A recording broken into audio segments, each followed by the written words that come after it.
I want to interrupt my regularly scheduled programming around rest and restoration and burnout prevention to come back home to a message that I frankly have been sharing for over a decade.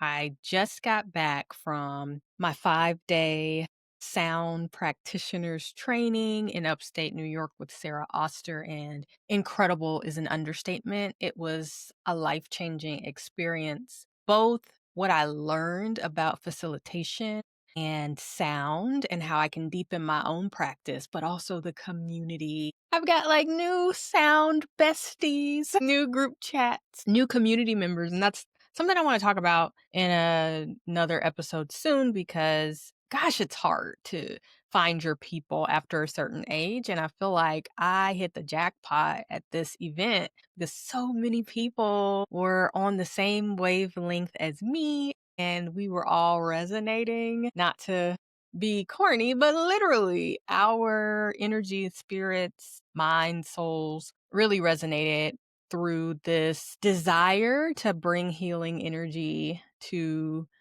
those of us who are stressed out and seeking that nervous system regulation. So I'm so excited to bring more of that into this space and to share with you what I've learned and to share little bits of the transformation that I'm already experiencing through sound.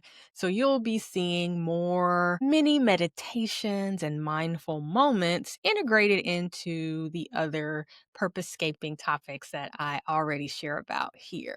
But today I want to talk about something that truly was, in my mind, a precursor to the work I'm currently doing. But as I have fully fleshed out and I continue to flesh out my purpose-scaping philosophy, I really see that that part of the work I was doing was a piece of the purpose-scaping cycle. So I've been talking a lot about rest because I wrote this book, The Rest Revolution. And if you have read the book or if you followed the work around the book, you understand that rest is really a part of reclaiming winter.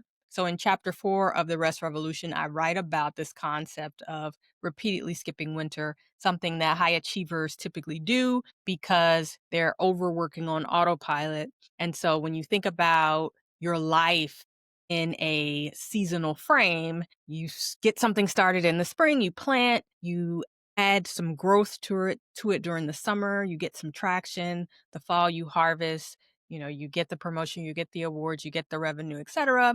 And then in winter, you're supposed to rest. But so many people skip that necessary season of rest. And so I decided to write a whole book about that because I was seeing so much of it with my coaching clients. Like that was the season we were all in. And this was moving right into the pandemic. So many of us were burnt out. And that has not completely changed. Like the pandemic did not come, go, we were burnt out and now we're fine. Like people are still burnt out. However, the rest conversation, I think it's important and a big part of my whole take on the rest and burnout conversation is no season is wasted. No season is wasted. I talk about that in my book now. We have a tendency to over-index on the non-winter seasons, but no season is wasted. So the same way you can't repeatedly skip winter rest, you also can't repeatedly skip spring planting, summer growth, fall harvest. So I want to talk about those other 3 seasons today,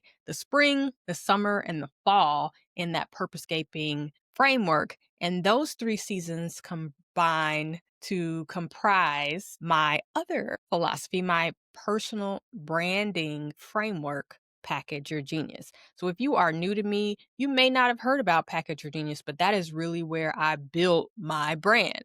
The whole concept of Package Your Genius is how can you identify what is unique about you, your competitive advantages, the things that you were uniquely sent here to do, the things that you can do easily and effortlessly.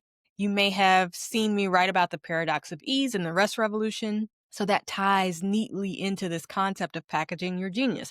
It's identifying the thing that you can offer with ease because it's natural to you and it's in alignment with your gifts, strengths, and talents. Now, the way this connects to the Rest Revolution is actually kind of neat because when you are out of alignment, when you are not doing the work that you are meant to be doing, you end up wasting a lot of unnecessary energy. And that contributes to burnout. And so then we find ourselves in the need of, okay, how do I get rested and restored and back on track? But if you do the work to really become a student of yourself and understand who you are and what you uniquely have to offer the world and what you're energized to offer the world, you can identify it, talk about it, share it, promote it, and ultimately profit from it in a more easeful way. So that is truly the idea behind Package Your Genius. And I was talking to a friend over coffee the other day, and she said, people are struggling. People are really struggling right now. We work in communication, so we follow the news, and that's a part of our job to be well informed and to know what's going on. I mean, I write for Forbes Careers, so I'm always looking at statistics on the labor markets and the job markets and layoffs, et cetera. So there is a lot of negativity in the news cycle. And I do try to limit my intake of that because too much negativity can really, dysregulate my nervous system. But I'm paying attention to what's going on. And so we were talking about the hundreds of thousands of people who have exited the workforce in the last year. Now, particularly, we were talking about Black women. There's a statistic that says 300,000 Black women have exited the workforce this year. And then some figures are putting that number at closer to 600,000. That's a lot of people. And beyond Black women, I know a lot of people of all races and all genders who have found themselves on the other end of a layoff. Their role was just eliminated. I even heard someone who said they were given the option of taking a severance package or reapplying for their role at the top of the year. So companies are getting really creative about how they are trimming their workforces, and that is coming at the expense of a lot of people just like you and me. And so as I was talking to my friend, we both were just like brainstorming and thinking, wow, what is really needed in this moment? And while I do feel like a lot of people are absolutely in need of rest and restoration, and I am still in the fight to help us get the rest that we need. I think a big part of feeling rested is being in alignment with your gifts. And so if you're in a season where you find yourself with your back against the wall and you're trying to figure out how am I going to pay my bills? I want to talk to you about a process that you can use to get clear on the gifts and the talents that someone is willing to pay for, how to package those up, and how to start creating an income stream from your expertise. That is essentially the Package Your Genius process. Let me tell you a quick story about how I came upon this process. And funny thing, when I was having coffee with my friend, we were talking about how I wrote the book Package Your Genius in 2018 and how it was received well enough and people liked it that read it and said, "Oh, this is great." But she said, "I think that you wrote the book in 2018 for this moment." She said, "People could not truly embrace and put it to use then because the times were too good. And now that times are tougher, this is when it could really resonate with people who truly have no idea where to start. If you are in a situation where you have worked for years, decades even, within organizations, within a corporation, within a nonprofit, within an organizational structure that has essentially told you what your role is and what your responsibilities are, it can be daunting to say, how do I take my mindset out, mentally extract myself from the framework of an organization and see myself clearly to see what I potentially have to offer in another context. But that is what Package Your Genius helps you to do. It's a timeless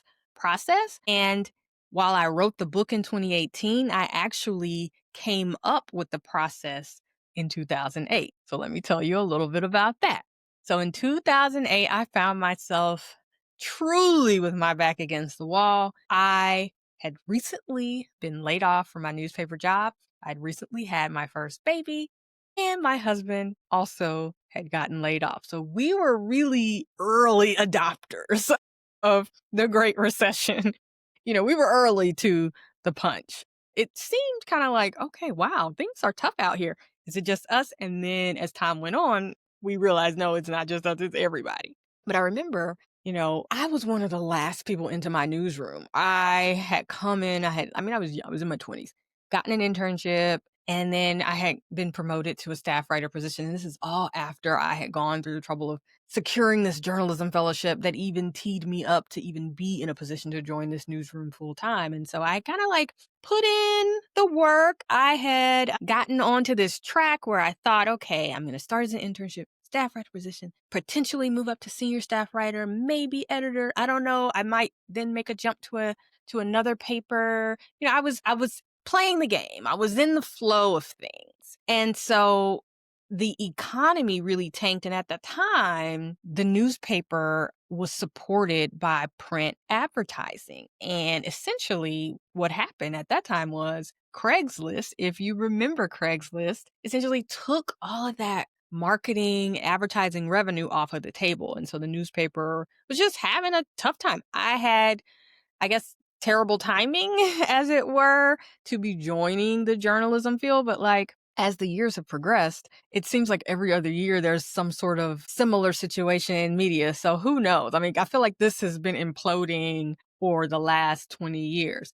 But anyway, I decided that it was too big of a risk for me to try to get another newspaper job and then do the slog of trying to climb my way up to a senior role with a livable wage, because for the staff writers, I mean, we were just making no money. And so I thought, I don't have that kind of time. Number one, I've got to make real money to help support this family. And I have a child now, but also it really stung, and it cured me of my disillusions when I am literally recovering from an emergency C-section, and I'm at home trying to figure things out, and my husband has a newborn baby as well, and we're clearly new parents. We're in this very vulnerable state, but, the paper I was at didn't have the money to keep me on,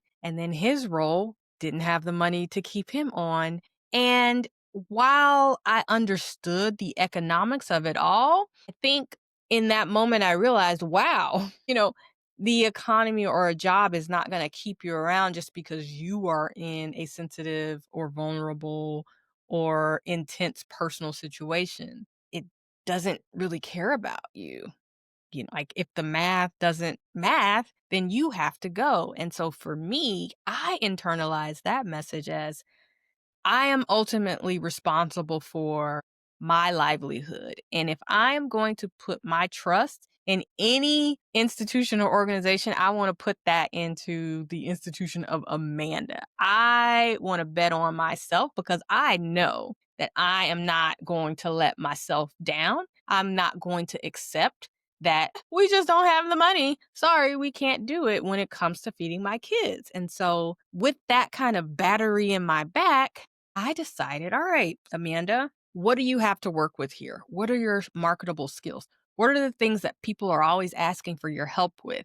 Who needs that? Who is typically seems like they're willing to pay or needs some sort of writing or editing or communication solution that you are to deliver right now. And so I just made a list of my skills and I created a narrative around why I was an attractive consultant or contract writer to bring on board. And I talked about how, I was looking for projects. I needed the flexibility again because I had a newborn at home.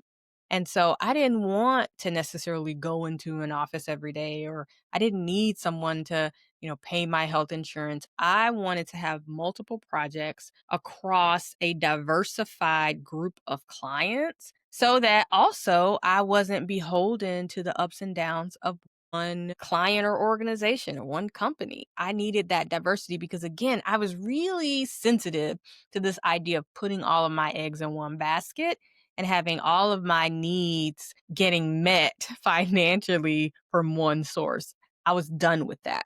And so after I identified what I could do, I made a list of the people that I knew and I started reaching out by email. I started making phone calls. I even did some cold calling just to kind of get in front of people to see would they be willing to bring me on. And so after calling, setting up meetings and coffees, etc., I finally started landing some work and I landed a couple of contracts that, allowed me to work from home part time and I was making more money than I had been in the newsroom. As I continued on this journey of working from home, it was a little lonely, I will admit. And so I turned to the internet just to build community, keep my skills sharp, and I miss writing. I was coming from a newspaper, so I was used to writing and pushing out stories every day. And so I started a blog. I started a PR blog to talk about basically my journey building this PR firm that could, this communications consulting firm that could. And this was around the time also that social media was taking off. And so I wanted to write about what I was learning and share how I was using social media, but also to shed light on how communications professionals could integrate social media into our work. So it was this burgeoning field at the time. And so I started getting invitations based on the blog posts that I was publishing on my blog. Started getting invitations to speak, to train, to sit on panels, to share what I was learning with my colleagues. And I inadvertently started to position myself as an expert. Like I did some webinars. One webinar led to another webinar. One invitation led to another invitation. A blog post would get shared. And I was generous with sharing what I was learning. I was happy to share it. I just wanted to talk to people because I'm, remember, at home by myself, working from home, and just wanted to have some community and conversation around the things that I was so excited and passionate about. And so as I hit the circuit, so to speak, and continued to share what I was learning, but also meet people all over the country because I'm doing webinars, not just panels in person, but I'm doing online webinars with national organizations and then going to national conferences and sitting on panels and connecting with people. I had built an awareness of my skill set that was attracting new opportunities to me. So I was getting new clients, but I was also getting new thought leadership opportunities to share my expertise. So then I started getting requests from people to essentially show me how to help them stand out in the marketplace. Some people were people in the communications industry, other consultants, people who had service-based business. They wanted to know how could they use social media to promote their businesses, to market themselves, to become more visible because they had great services to offer, but they just weren't good at telling the story of their services or connecting with the people who needed them. Now, I loved storytelling because remember, I was coming from the journalism space, and that was just my first love, helping people tell the story that was right there, the story that captured who they were and what was really interesting about them. And so transferring that to their businesses and whatever projects or ideas that they were trying to get into the world was a natural evolution. And it was super easy for me to do. And now that I had been studying how to amplify messages, it was a perfect little storm of, okay, I'm really great at helping capture and package your story, but also create that visibility around it. And so I got more and more requests. And I started noticing, wow, people aren't reaching out to me simply to do PR for an organization, but individuals are coming to me because they see something in me. They see that I am able to make a person more visible, a person more credible, get a person's gifts, talents, name, and personal brand, their genius. I'm able to get them out there. So I started meeting with people one on one. And that was how my whole coaching brand and platform started to build. In 2013, I coined the phrase package your genius because that really, to me, encapsulated how you can take what is in your head and what is on your heart and put it in a format that other people can take advantage of. One of the things that frustrated me the most when I would sit down with someone who I saw to be extremely talented, brilliant, knowledgeable about their topic was they would share all of this amazing information in a conversation with me or in a conversation with one other person or write it in an email that one person read. And I saw the potential for that genius to reach a wider audience and help more people if they just would package it in a way that it was possible to be consumed by the masses. So whether that was, well, write down your information into an ebook or record what you just said on audio or video so that we can generate a link, or write that down and put it in a blog post so that you can send that link around to other people and it doesn't just get lost. Your genius, your brilliance doesn't just get lost in the prison of this one-on-one conversation. And so that was really the beginning. And so I started coaching. I had a product called the Branding Box, an information product that captured this process that I was taking people through during Package Your Genius. And then eventually I decided I am going to start an academy, but it wasn't until 2018 that I wrote the book Package Your Genius. And what came to me over coffee with my friend the other day was, it took me a decade to write the book. And that was after working with hundreds of people and seeing, oh, wow, okay, this process is pretty solid and it works with people across the board. And after that, and I was very confident in that process, I decided, all right, I'm going to write the book after I've been coaching people on these 5 elements of personal brand positioning. And I wrote the book in 2018. And again, it did fine. But I remember that one of the things that I was always saying to people was, you should package your genius, because if you package your genius, the work that you were born to do, the work that lights you up, the work that energizes you, then your working days will be so much more pleasant, because we spend the majority of our working lives at work. And so don't you want those 8 hours a day, 5 days a week to be spent doing something that you're naturally suited for, something that you are passionate about, something that you enjoy, something that is not simply a slog? So that was kind of my pitch for why you should package your genius. You should package your genius because, you've got genius. Why waste it? People need it. You've got it. And also, if we can hone in on the thing that you do so effortlessly and that energizes you and that fuels you back, you'll just have a better quality of life. So that's what I was selling. Have a better quality of life. And to some degree, make some extra money, stand out, get more clients, more praise, and press. That was another promise.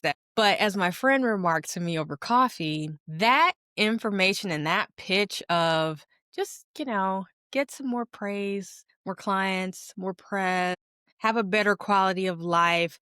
That message resonated with some people, but the times were so good that people didn't feel like they had to package their genius. And so they took it with a grain of salt. Some people who were in the position of transitioning out of working in organizations, and maybe they had always wanted to start consulting or always wanted to start a business or just were tired of the organizational or corporate grind, they were really receptive and open to it. But today, in this moment, packaging your genius is a necessity. You need to know how to do this, whether you have a job or not. And especially if you've been laid off and you've been laid off for a few months or more, you really need to understand how to hone in on the problems that you solve, the difference you can make, and who needs that solution and is willing to pay for it. So I want to share with you a short kind of overview of how you can start to package your genius and what you need to make this happen. Whether you find yourself on the other side of a layoff, whether you're coming back to work after a season of burnout, whether you are just in a process of reinventing yourself, or if you are reading the tea leaves and saying, you know what, I need to set up an insurance plan for myself in the form of a personal brand, a consulting business, a side hustle, something that I can do that is not tied to my 9 to 5 because I do have my 9 to 5 today, but that is not guaranteed. So I just want to have more than one income stream so that I'm ready for whatever comes. So the first thing that you have to do if you want to package your genius is you need to embrace your expertise. I know that sounds like, okay, Amanda, give me something real to do, but I mean it. I'm serious. The number one thing that I see with people who struggle with packaging themselves and seeing themselves as payable experts is they are too close to their genius. They are too close to the things that people need from them. So they diminish them, they downplay the significance, the importance, the depth of the transformation that they provide. They downplay their skills because to them, it's easy to do that. Oh, everybody can do that. If I had $1 for every time I heard that phrase, oh, I just thought everybody was doing that. I just thought everybody knew that. It's common sense. Yes. If you find yourself saying to someone who just said to you, oh my gosh, thank you so much for telling me that, or you're so good at this, or, you really set me free when you told me that. And you respond, oh, well, I thought everybody knew that. I thought that was common sense. People are giving you clues to the thing that you do that you do really well, but everybody doesn't do it. And it's hard, right? Because we're in our head. So how can we see the things that we're doing that other people aren't doing? But I guarantee you, you're doing something that other people aren't doing, and you're doing it in a way that is more effective. It is more aligned. It is more creative. It makes more sense. It's more exciting. It's more engaging. You're doing it with your special flavor, and you have a way of asking the questions, or you have a thought process that gets better results than other people. And so when you hear positive feedback around what it is that you do, I want you to accept it. I want you to really let it roll around, internalize it, embrace it, and really tell yourself, okay, I am an expert. I want you to pay attention to what people are thanking you for, asking for your support with. What are the things that you find yourself just naturally doing, losing time doing because they energize you so much? I want you to really think about the things. Even look back over this past week. What were you doing that was easy for you, effortless for you, and also just lit you up and made you want to give? I'll give an example. I was at the sound practitioners training, and it was just such a great group, a diverse group of people who had come together to learn how to do this work. And there was one woman who was 80 years old. She did not look 80. I did not believe she was 80. I literally had to ask her to confirm, I heard you were 80. I don't believe it. She was 80. And so we were all like taking pictures and posting our pictures and sharing. She was asking, well, what are you all doing? I said, we're posting our pictures on Instagram. She said, I think I have Instagram, but I'm not really sure how to use it. So I took her phone and I, showed her how to log in. And right then and there, we took a profile photo for her and set it up on her Instagram. We took her first 3 pictures, showed her how to tag people, showed her how to comment and respond, how to see when other people had notified her or commented on one of her posts. And it took a good 10 minutes to do this. And she felt so empowered and so excited and so a part of a new conversation that she knew was happening around her, but she had never had the wherewithal to join. And so suddenly she's in the conversation. She's getting tagged. She's getting liked. She's getting followed. And it was so exciting for me to see her come alive around something that 10 minutes before she did not think she could do. And that is one of the things that I love. I love teaching people, but I also love pulling back the curtain so you can see. You can do this. This is possible. It's just a few steps. And so that is one of the things that I absolutely love doing. And when I think about this past week, what energized me, it's that. It's teaching someone. It's seeing the light bulb go off. It's helping them get from point A to point B, especially when they didn't believe that they could do it. showing them how possible this is, how within reach this is, how they have what they need to get there. And with a little bit of encouragement and just a few simple instructions, we can get there. We can do this. It's not a big deal. And so I want you to think back on your past week. Was there a moment? Was there someone that you met that you found yourself helping, teaching, supporting, showing how to do something different, showing them that little trick you do in the kitchen to get the dough to, not be so lumpy? Like, what are the things that you find yourself doing for fun? And sure, people could pay you, but you would do it for free because you love it just that much.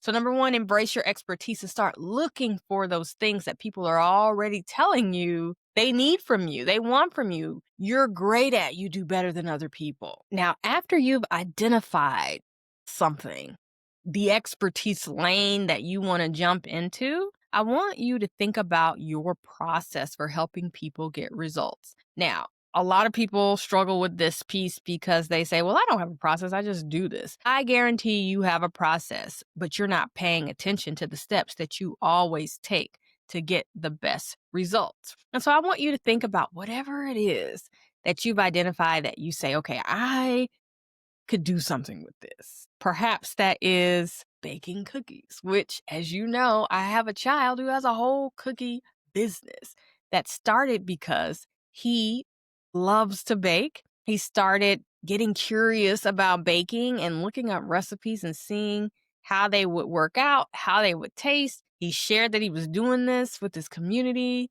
with his followers. They asked, hey, can you bring some of those to school? So he did, and they liked them. And then they're like, well, can you bring more? Like, well, I can, but I mean, ingredients, I've got to charge. And so a whole business grew out of him saying, here's what I'm doing. I'm enjoying this. Check it out. It's cool, right? Like, I'm so excited about this new thing I'm doing, and people being interested in this new thing that he's doing. So much so that they want to be a part of it too. And then once they got engaged in it, realized that, oh, this is really good, then some commerce could take place. And so I want you to think about the thing that you do again. Pinpoint the thing that maybe like people are asking you for. Because let me just tell you, there was a moment with that example with Connor where he could have very easily just blown people off after he took the cookies to school. People tasted them and said they were really good. I would love them. I would love to have more. He could have said, oh, yeah, hey, you should start a business. Oh, yeah, I just bake these. I just bake these for fun. And that could have been it. But he was open to the possibility of, what if this isn't it? What if there's more? So I want you to also be open.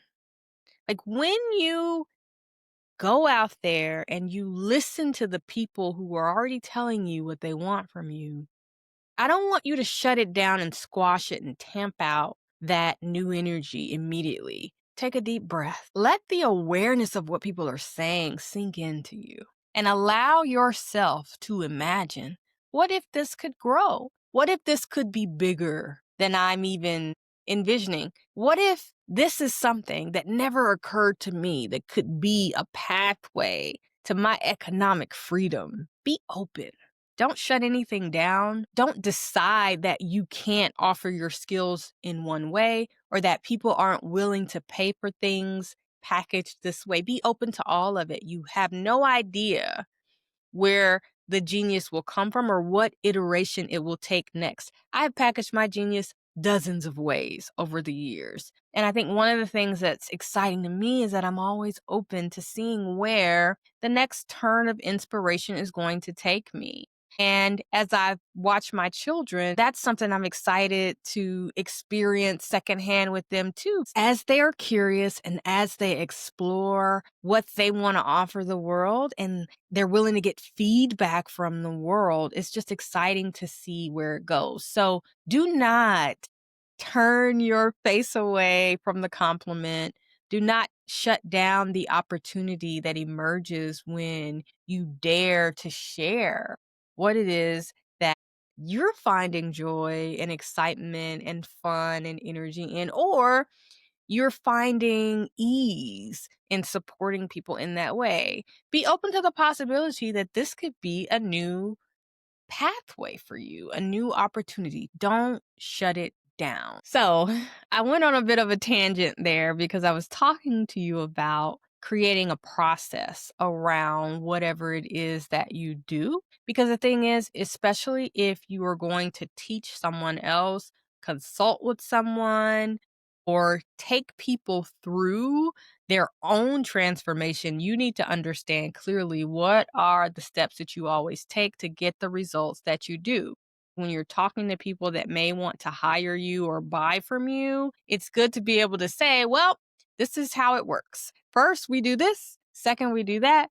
Third, we do that. And fourth, we do this. And then I wrap it all up. And we should, by the end of that, have the thing, the solution that they have engaged you for. But it also helps you containerize the engagement.